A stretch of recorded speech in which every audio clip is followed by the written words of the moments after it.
Good morning. I'm John Ellsworth, founder of Success Strategies Incorporated and the creator of the Success Strategies Advantage, and I want to welcome you to today's presentation, which I've entitled, Have You Ever Been Caught in the Gap?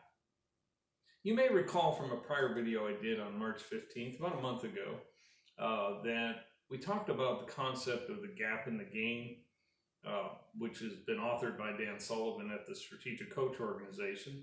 And I talked about that in the prior one, and I would best explain it.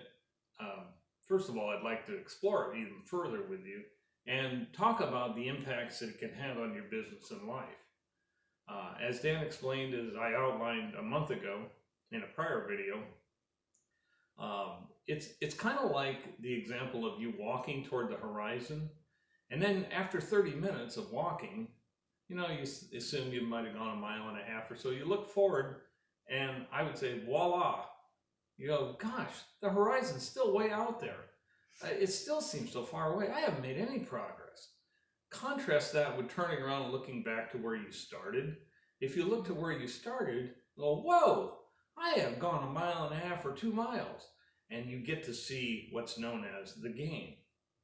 Similarly, in your business, if you contract some costs, whether it's for feed, fertilizer, other costs that you can contract, or the same with your revenue streams, you can contract them, whether you're selling crops, selling milk, or whatever product you're producing.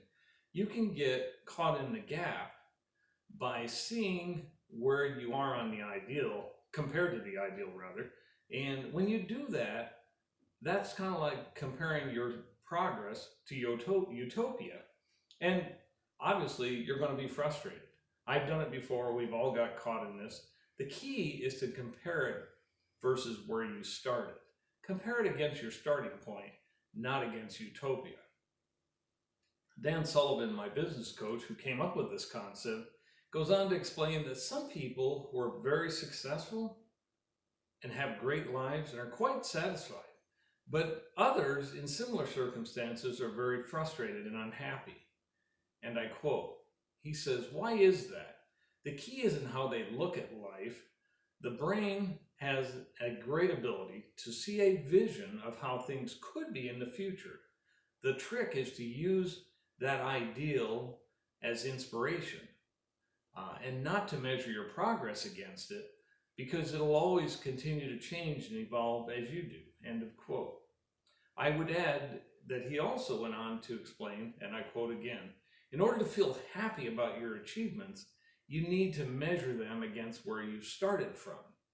This will keep you out of the gap and constantly living in a positive zone known as the gain. So the gap and the gain, of course.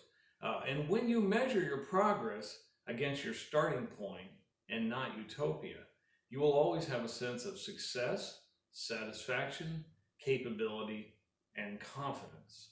End of quote. I have to completely agree with this concept. I used it in my own business. I've used it with clients. The key is to always measure your current progress against where you started, not utopia in the future.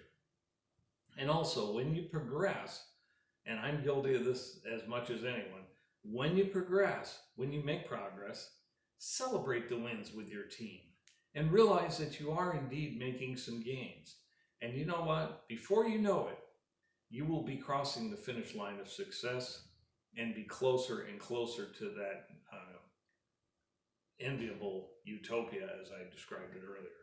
So be careful. Are you caught in the trap of being in the gap? You know what to do. This will be a great tool for you to use in your business, and I wish you the best of success. If I can help you with this, by all means, please reach out and let me know. I'll be happy to do so. Again, I'm John Ellsworth, founder of Success Strategies Incorporated and the creator of the Success Strategies Advantage. I want to thank you for listening today. Thank you very much.